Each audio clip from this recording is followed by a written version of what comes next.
Hello and welcome back to A Shark's Perspective. So, we're at an interesting point in time when businesses have been severely affected by the coronavirus pandemic. Is the pendulum swinging, though, in a direction that a lot of marketers and businesses may be a little uncomfortable with, but have to pivot to more heavily because so many businesses need more customers in order to thrive, let alone survive? But what does that mean? Do you have the right mindset? And are you focused on growth while still being focused on your customer? Brett Trainor is a business consultant and growth strategist focused on helping entrepreneurs scale their businesses to 1 million, and he's also the host of the podcast Hardwired for Growth.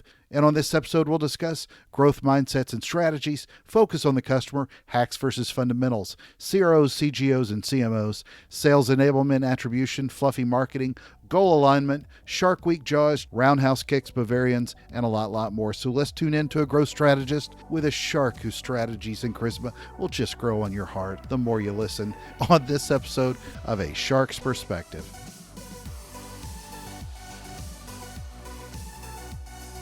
Brett, thank you so much for joining us today on A Shark's Perspective.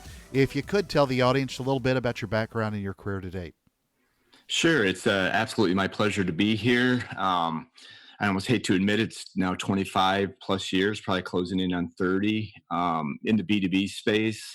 And it's been kind of me bouncing between both enterprise and startup. But I think one of the unique perspectives from my career is the fact that I had the opportunity to lead a number of different customer facing functions such as sales, customer success, demand gen. Can't forget customer service. In my last corporate role, I was actually responsible for sales enablement and operations. So what I do today is predominantly work with, mostly first-time founders and early stage companies with their growth strategies and their execution. So we met through a mutual friend of ours who's in the lead gen space, but you do a podcast as well, and I was a guest on your show. I understand, at least based off what I've imagined in my own mind, and told other people that it was your most fascinating episode ever, though. But it's Hardwired for Growth. Yes, and absolutely, that was our top performing episode. Thank you. Checks in. You were one of my favorite guests because I love the guests that bring the authenticity to the program, right? Obviously with your expertise and background is really strong, but it's the engaging guests that, drive my biggest audiences. So I do appreciate you taking the time to spend some with our show. Absolutely. No, I've listened to several episodes myself, and it's one of the reasons that sort of pulled this back together. So today you're really functioning more as a business coach and advisor focused on growth, correct? And that's what you're doing primarily day to day. That is true, yes. And you mostly focus on just providing hacks to businesses, right? Just kidding. Anti-hacks. I'm more of a foundational, I'm a no hacks approach to growth. Always been a big advocate of there are time and place that you can hack some growth if you need really short term. But if you're looking to get to scalable long-term growth, it has to be foundational and not hacks. So my podcast takes a slightly different tact to some other folks that are looking for the get rich quick type of schemes. Yeah, I don't know when we ever took the focus, why it was a good thing to just stop focusing on the blocking and tackling, but it drives me nuts. And I remember talking to a group that ran a conference that had hack in the name, and I reminded them that shortcuts were not a long-term solution to anything, but it's just become sort of the word of the day. So, I know you mentioned this, and you mentioned this on your website as well, but I know a lot of us that have been in the growth mode for most of our careers have run into highs and lows. But what are some of the growth challenges that you've overcome, whether it was small businesses, large businesses, and then really how are you taking what you've learned? Hopefully there have been some good failures like the rest of us that are open to admit to them, and use those to help your clients and people grow. Yeah, as usual, your timing's impeccable. I actually, depending on when this episode goes live, posted something this morning about one of my greatest failures. Turned into one of my greatest lessons, which is when I was approaching growth early on, and even with a couple of my startups, I was approaching it as a one-dimensional problem, right? I need to have the right salesperson in place that's really going to grow the business, or in some cases, if I had the right Facebook ad that was going to help me grow the business. And what I really came around to realize uh, is it's got to be an integrated approach between, it seems intuitive, but with your branding strategy and content strategy and your direct response. But a lot of people don't pay attention to the process in place to, once you get those people that are interested in your product or service, how do you get them all the way through their journey? And especially with companies that are younger or growing or just starting to scale, they may do a good job of generating some of those leads, but then the ability to process and get those folks not only through your funnel but into the organization is a scramble, and it's not repeatable, and it just causes friction in that process. Do you think that you did more of a focus on that because you were running sales as opposed to focusing on marketing? I'm with you, but I always think of the mindset I had when I was in a sales mode versus when I was had a marketing hat on. Yeah, it's a great question, and sometimes they make the traditionalists in the sales world mad Yeah. because I did kind of grow up in the sales side, but then working in lead gen and demand gen before marketing automation, right? Our team was the marketing automation process. It really came to understand that my view, and I'd love to get your perspective, is that sales today is really an execution arm of your demand generation strategy. And the days of cold calling and just banging, growth out one call at a time or one email at a time or one appointment at a time is really hard and almost impossible. And with the way the buyers behaviors and expectations have changed, if your strategy is still leading with sales and then supporting with demand gen and marketing, I think you're creating an uphill battle that you don't need to create.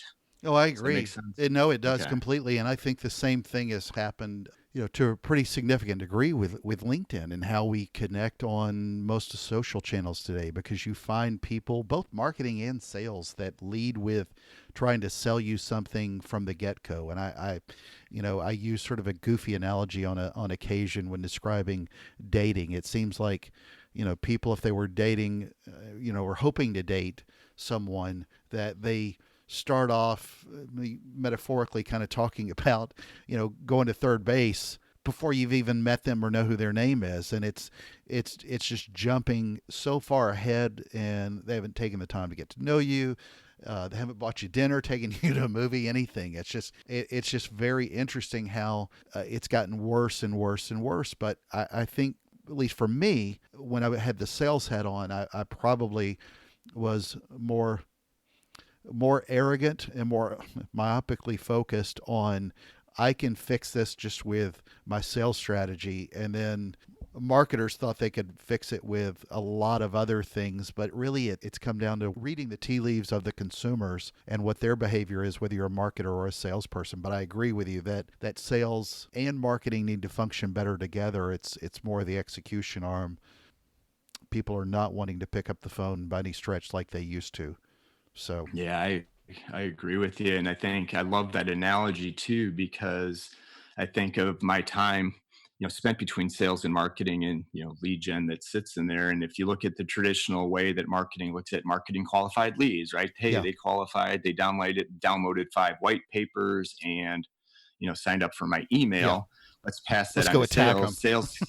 Yeah, and sales is like, hey, let's get married, to use your dating analogy. And the buyer doesn't want to get married yet, and so sales said, hey, this was not a good lead. And so I think, to your point, there's an entire middle ground between the marketing qualified lead and the buyer ready to take that commitment step. That's the biggest gap between in small, large, medium sized businesses, that I think is a newer, and maybe it's not a newer challenge. I just think buyer expectations are changing the way that they're um, going to proceed with that process. Right. In the old days, there was no other choice. You followed the sales process of a company because there were no alternatives, and it's just what you did. But now I think that's changing in organizations. Some are doing a better job than others, kind of migrating and aligning with the buyer around their process versus forcing them into a sales process.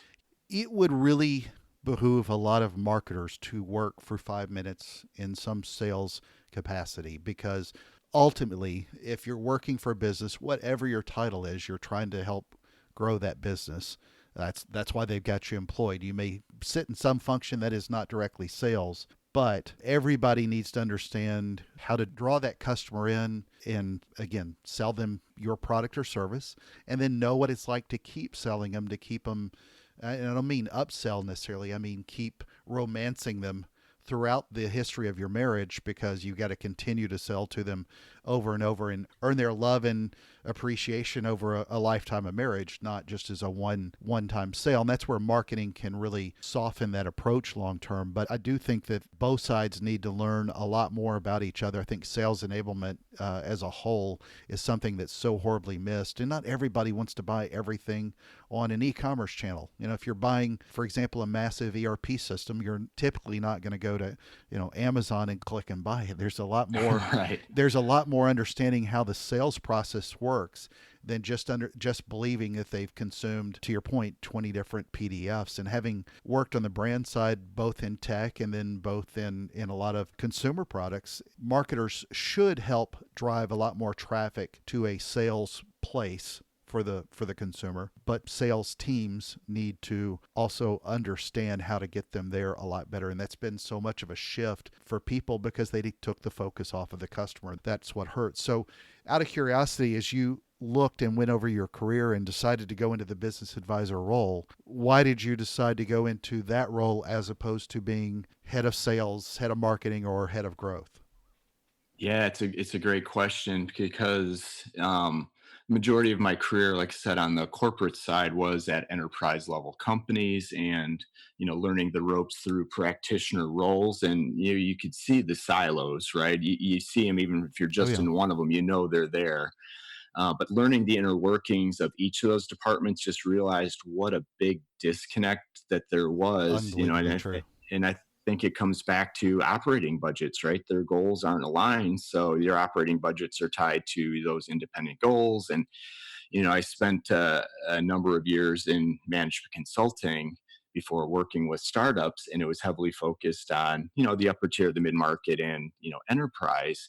And a lot of the time, it just felt like I was screaming from the mountaintops, right? Hey, it's coming. Digital buyers, digital transformation. It's not just a buzzword. The way people buy are going to change. And it was really hard to get those organizations to see the bigger picture. Now, you can make incremental improvements by, optimizing a CRM within the sales organization, or improve, the definition and quantity of leads between sales and marketing. But unless you're working with the CEO who really saw the pain of slowed growth because of Exactly. this, it was hard to make a difference. So I'm like, well, if I can still make an impact, maybe I can help companies build right the right strategies and processes to take advantage of the new market dynamics, versus trying to get somebody to tear down and protect right what they've been doing for 20 or 30 years. So that was one of the biggest reasons that I made the switch. Is I think I can make more of an impact. Sure. So, one of the things I know we've talked about this before, but I'm curious now that you're talking to a lot of entrepreneurs and small businesses, how much of their growth strategy is focused on marketing versus sales? Not enough, I think is kind of the blanket universal statement. And part of my podcast and some of the interviews that I do, I ask, what is the one thing that you would have done differently as part of your growth journey? And to a person, it was, I would have started marketing earlier. Yeah, um, it starts with a crawl, where it's usually the founder that's doing sales, maybe a little bit of marketing, but it's a lot of that hand to hand combat to really understand what the customers want. And I think that's where the delta comes. Right now, we know how to sell, right, this product. We know what buyers want. We know what problems they're having. Let's bring on a salesperson to help, close more deals and drive more business. But yet they neglected to kind of fuel the engine, which goes back to the marketing side of it. And you and I have had a conversation about content versus branding versus direct response, and hmm, what that right mix. But I would say the vast majority of these founders aren't investing early enough in that core function to help them build that scalable growth. They're still they're trying to add bodies to do hand-to-hand combat versus, building a growth engine, for a lack of a better word. Yeah, and I want to get your thoughts on that as well, because one of the things that I think prior to COVID-19, we've seen so much of a bull market that we were free to discuss a lot of different things that were important, all important. Content marketing, social media, all the different things that are not necessarily sales growth related. They all have a wonderful place. Being more human with your content, digital transformation, all these things incredibly important. But now that we're looking at a world, that'll be post COVID, I think there's going to be a shift in where a lot of the pressure is going to be just for survival, and it's going to shift back to sales. Just like a big company today, their numbers that they've got to hit, they'll have some adjustment on forecasts in these different quarters coming ahead. But the year after COVID-19, when the world is hopefully back in a much better place, depending on when somebody's listening to this, we could see the same kind of reprioritization of less, I'll call it fluffy marketing. And there's a place for fluffy marketing and for everything, with hearts and cares and shares around it. There's a place. I don't want to get out of that, but I'm just really curious what your thoughts are on, is this going to drive a pretty significant amount of shift towards growth related tactics and strategies as opposed to stuff that's more fluffy. Well, No, I mean, I think how much of it's going to hit the wallet as opposed to hit the heart. Now, again, agreed. If you want to hit somebody's heart and keep them for the next 10 years, as opposed to making a sale with a quick offer, it depends on the timing. But I think a lot of the focus is going to rapidly shift. Yeah, I think you're right, and it's going to be interesting to see how it plays out, because I think what's going to happen is it's going to expose very quickly the frauds, right? The people that were still taking what I would call more of the hardcore tactics and bullying tactics, and the hard sell, which we've seen, I think, over the last 5 years, the effectiveness really starting Yeah. to dwindle. And I think this is just going to expose it, and where companies that have been doing the right things and focused on the relationships with their customers Yes. and building the relationships will prosper in this, because it's not new for them, right? This is what they have been doing. I do think you will see more of an awareness of where each of those dollars are going. I do think there's the buzzword, and maybe it's not even a buzzword, but I do think there's a ton of value in the content marketing, and I do think that's foundational.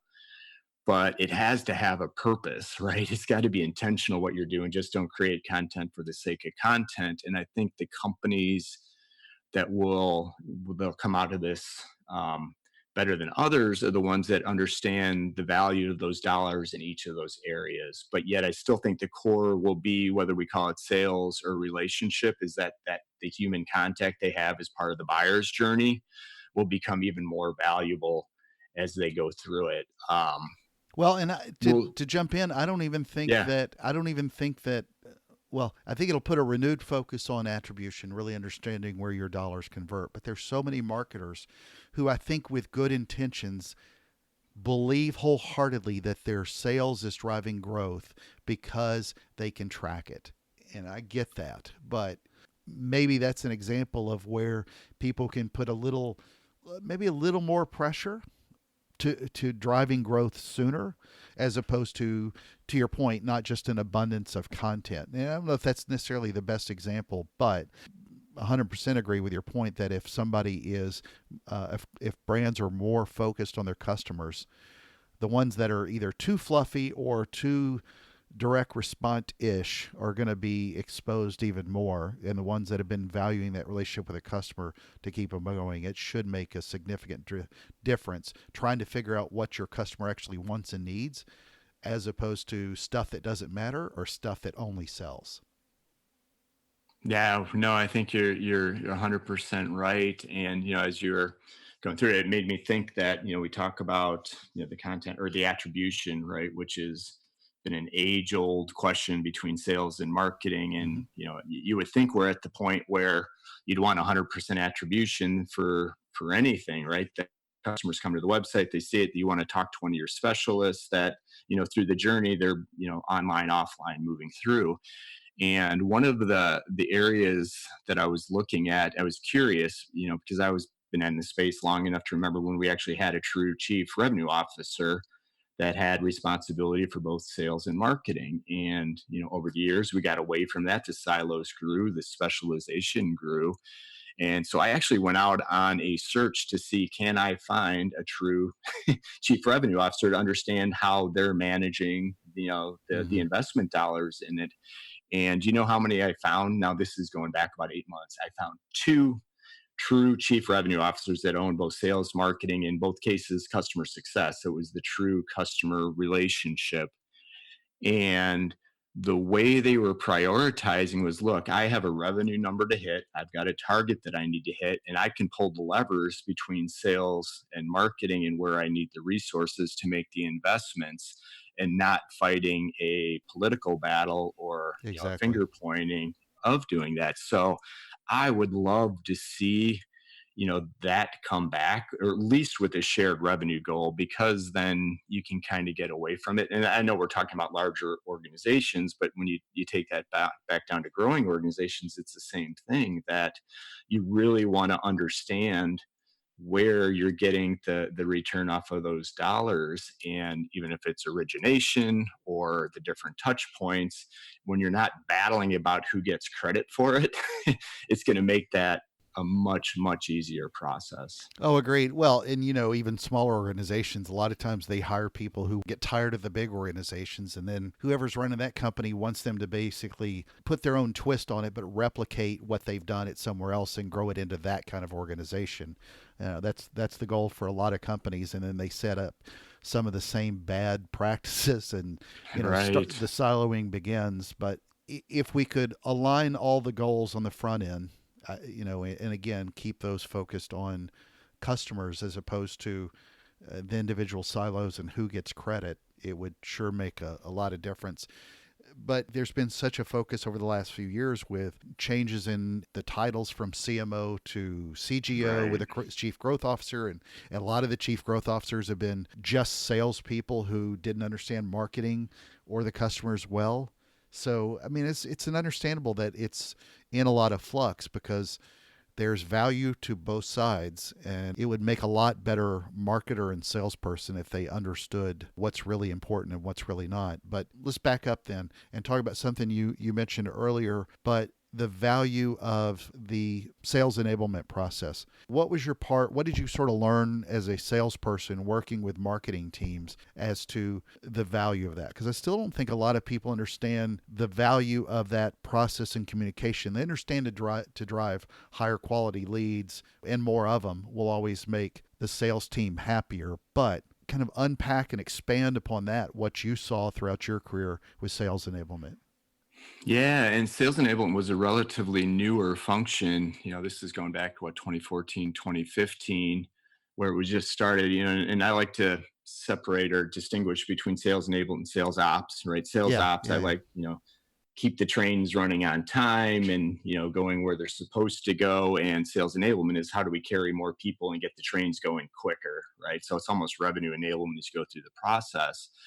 And where I found the biggest um, opportunity was between those two groups, sales and marketing, speaking the same language as the customer. Mm-hmm. We ended up spending a lot of time with toolkits that marketing could use on the front end that was speaking the language of the customer in their verticals with their, like a better term, jargon, and the way they talk about their problems, all the way through when, that lawyer or plumber or, whatever it's going to be, is now interconnecting with your sales rep. Or in some cases, you could go from, marketing online to an SDR lead gen, which then transitions to a sales, and then you've got onboarding and customer service.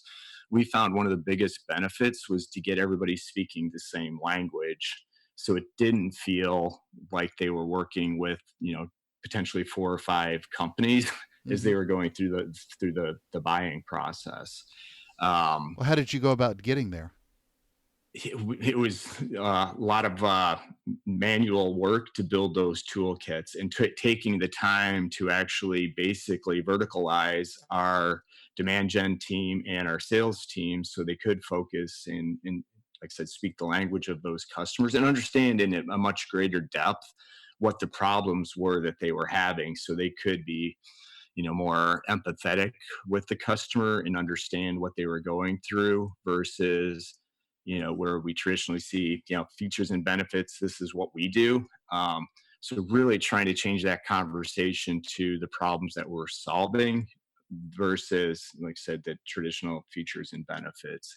And it wasn't easy, but it definitely helped in maybe not net new leads that were coming through, but it helped in the conversion of prospects to customers over the duration. I think that's even more critical today than it was even 5 years ago. So, with all the brands you work with, small to medium sized businesses today, what is the number one thing that you see that's a problem in a sales and marketing role to get them more hardwired for growth, to borrow the name of your podcast? But what do you think is the number one thing to help them grow from a sales and marketing function that they need? Yeah, I think it's alignment around the customer. And sharing what that alignment looks like. We went through an exercise with a fairly large, I guess it's a $1 billion company, and looking at the impetus of this was really a new technology stack that they were looking for. Hmm. But before implementing a new CRM and an e-commerce and a marketing automation platform, they really wanted to understand and make sure that the business and the processes were where they needed to be.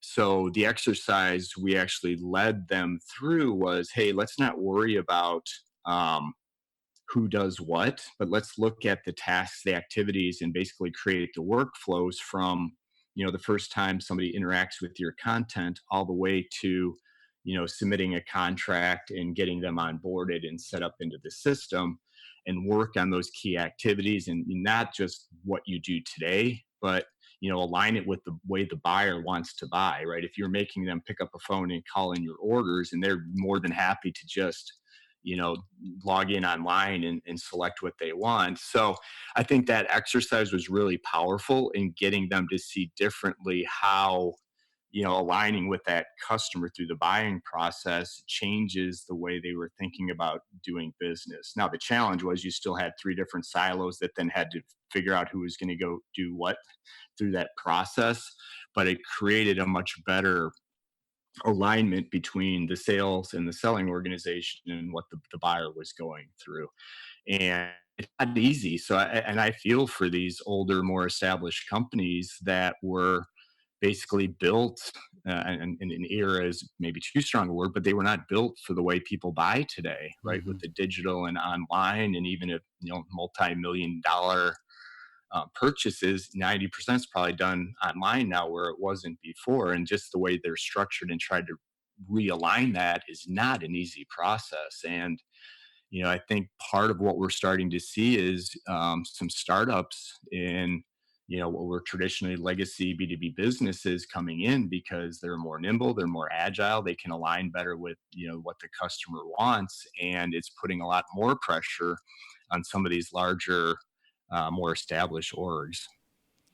So, what do you think for a person who wants to change a lot of their focus to become, again, more hardwired for growth, which is a fantastic name? I'm still mad that you got it and I couldn't get it. But, for somebody to really change that mindset to be more focused on growth, what do you attribute it the most to? It's not just having been in sales a pretty good chunk of your career either.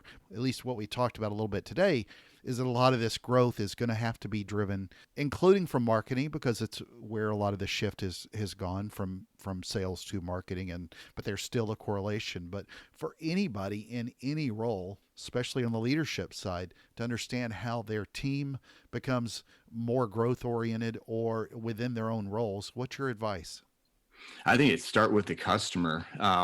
We talk about the customer journey, and some companies do a good job. They'll do surveys and talk about satisfaction, but where I've seen the most value come out of that process is if you're actually surveying, or a third party surveying, some prospects that became customers that went through your entire process and provide feedback. I think one of the things, and I think it'll be intuitive to some folks, is if you look at your overall, customer life cycle, and really specifically from prospect to onboarding, look at that customer experience, right? How much friction is in that process? And if it's just a little bit of friction, you make it a little bit difficult for the buyer to purchase from you. You may be able to get around that with, solid people and, the right skill sets. But if you really take a hard look at the customer experience through that journey and identify all the friction points, that's where I would start, right? Start with the customer. You can't go wrong with that.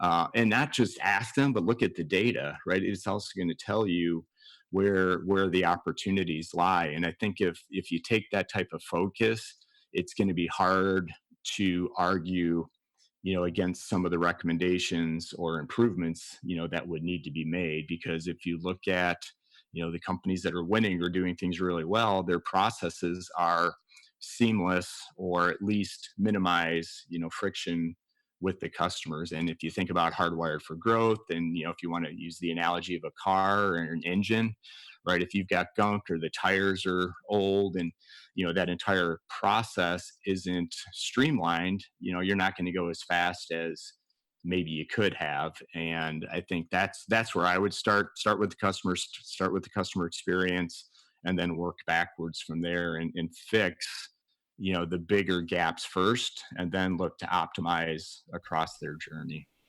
Well, Does that make sense? it does indeed. Well, Brett, you've listened to this show before, so you know the drill. This is where we're going to get to know you a little bit better. You're on a shark's perspective, so I have to ask, like I do all my guests, what is your favorite kind of shark and why? Yeah, I can honestly say that I've never seen a shark in person, other than the Shed Yeah, Aquarium. doesn't count because they don't have it. They have a very small amount of sharks. Right. And but I actually thought about that, because I do listen to your show, and I'm like, well, I could get super clever and pick some obscure, ancient shark. But you know what? I'm still going back with the great white, right? I'm just intrigued by that shark, the strength, the speed, the power.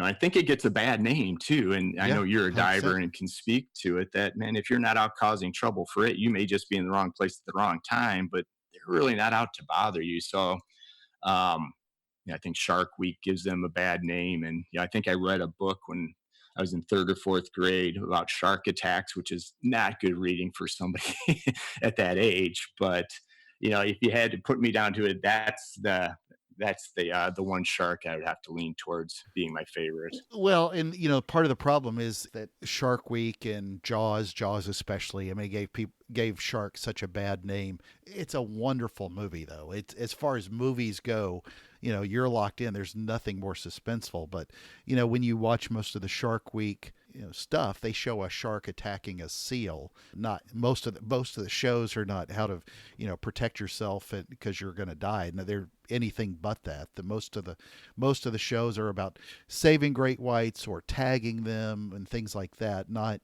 all of them are about them being a deadly killer, but then the graphics that they put behind them all look horrible, and there's blood and all that kind of stuff. So, it's half a dozen to one versus the other. I think most people, once they spend any time in the water with them, whether they're diving or snorkeling, will notice that they're not pit bulls on the attack. And so, anyway, well, Brett, it's that special time of the show.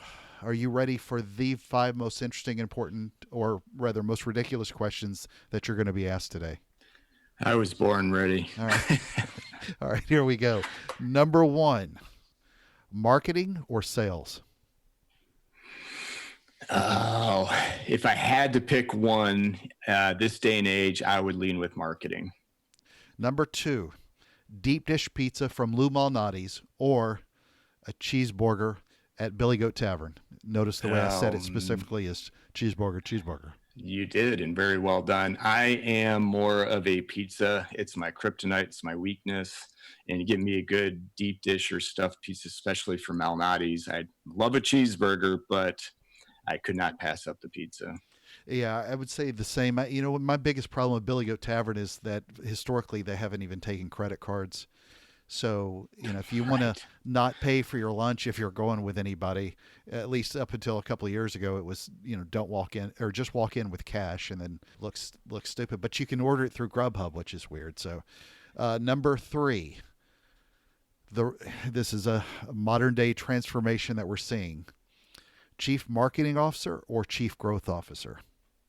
Ooh, I think it comes back to our discussion on what their responsibilities are. But I would lean towards the growth officer, and hopefully that would incorporate the marketing and the customer and potentially sales. So just based on definition and name, I would go with growth.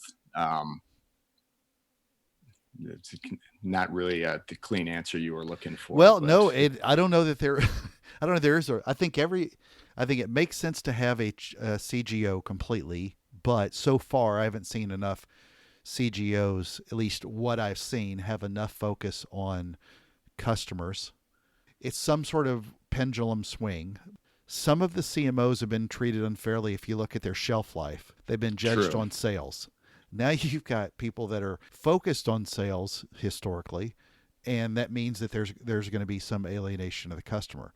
Your customer count shouldn't just be a tally. It should also be the number of relationships, for example, you have, if that makes sense. And that's what Yeah, worries me. I just absolutely. don't want to. They're not just another notch on the belt with your quarterly numbers. So No, I think there, and just to add on to that, if I may, just for yeah, quickly, because it's, of one course. of my pet peeves too, is, this day and age, everything isn't about that instant gratification with the customers. It's, hey, if I can't close this guy now, discard them where, they may just need another 6 months or 12 months. And you've got to, kind of build, the bed of roses, right? With seeds and flowers that, in 6 months from now, or 12 months from now, you can reap the rewards by taking the time to nurture, some of those folks that aren't quite ready to buy yet. So, I think that's is such a good point on your part, that sometimes we get so short-sighted that if they can't close, right, then they're of no value, and it's just a numbers count with customers. But it doesn't,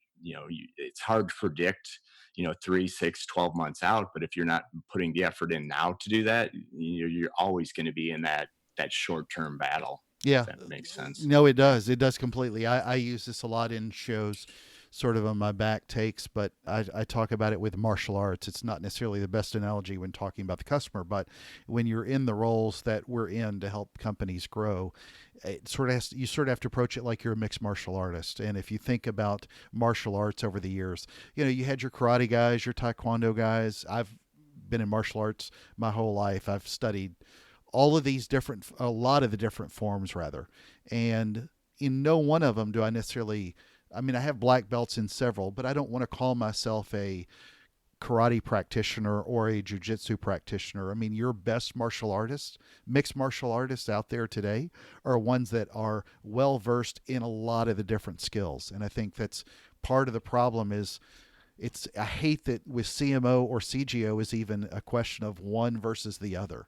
I wish it was more Right. of a focus of all the things, all the skills you learn still need to work together, and then you keep that focus on the customer, or in this bad example, your opponent. So Yeah. just No, don't roundhouse kick your customer. That's the advice I'd give.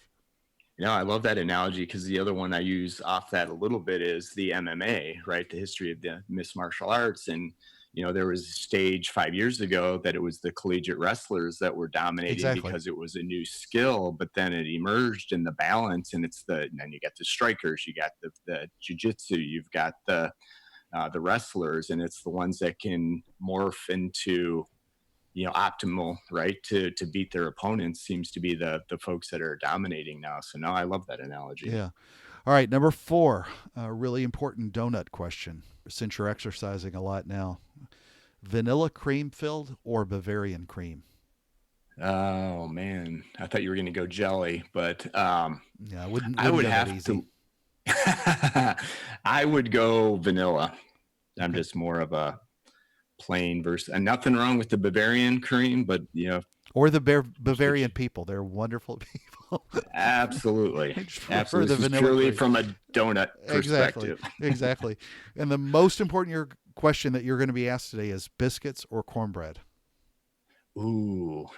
You know what? I think my taste buds have changed over the years, and I would go with cornbread now. I would have started with biscuits, but there's just something about a good Well, you live in traditionally made. Illinois and you went to school in Iowa also. I mean, I kind of expected cornbread. You're corn That's people. fair enough. Yeah, I Yeah. mean, you knocked down a cornfield to build a baseball stadium with Kevin Costner. So That's not me per se, yeah, but because I grew up on the biscuits and gravy through yeah, my mom, so it was maybe that's just overabundance of that in the early days. yeah. Well, I did something a little slightly different. Well, Brett, where can people find out more about you, listen to the podcast, keep up with what you're doing, and more? Yeah, I think all the information you can find on my website, which is bretttrainor.com, and that's with three T's, so BRETTTRAINOR.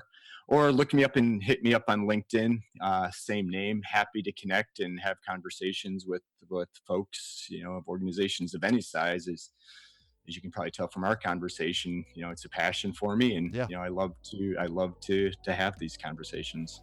Well, Brett, I know you and I'll be talking a lot in the future, but just want to say a big thank you, and thank you again for being with us today on A Shark's Perspective. No, it was my pleasure. I had a lot of fun. Appreciate it.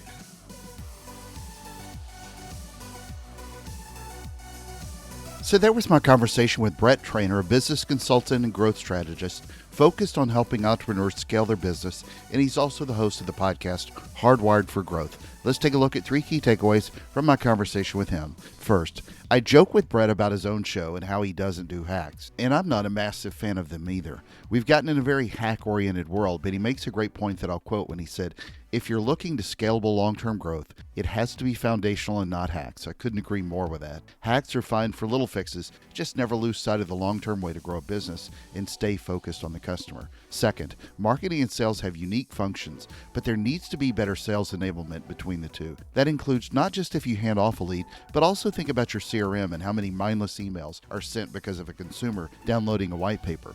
Both sides, though, need to understand each other's roles better with goals that are aligned and then work on fixing so many of those processes. I could go on about this subject for the next day and a half, but quite simply, there are a lot of blown opportunities because of this, and it's not one side's fault. I really wish that more marketing people could work a day, if you will, in sales to understand that function, and I wish that more salespeople would do the same in marketing. Brett says, though, that the entrepreneurs he's talking to today all say that they wish they could have started marketing early because marketing is more focused on customers, and I say that as well. Third, so we're at an interesting tipping point in the mindset shift to actual growth and not some other growth metric or trackable metric that doesn't matter will even be more critical for survival for marketers and businesses today. And this isn't intended to promote hard selling. A lot of those bad actors will have to get away from that, but marketing will see a lot more pressure to drive that growth. So be ready, align your goals, align around the customer, and share what that looks like.